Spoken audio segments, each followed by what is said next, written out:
Hey, what's up guys? So in this video we will see how to change default apps on the Redmi A5.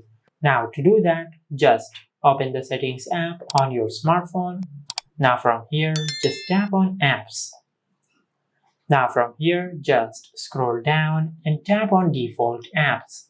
Now from here, as you can see, these are all the default apps on your device. Now for an example, if you want to change the default web browser app on your smartphone, just tap on web browser app.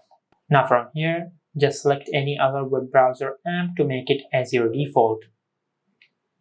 Just like that. But remember to download another app to change the default app. If you don't have a secondary app, you will not have the option to change the default app. Just like that. And this is how you can change the default apps on the Redmi A5. If you found this video helpful, please like the video and subscribe to our channel and hit the bell icon to get notified when we upload a new video.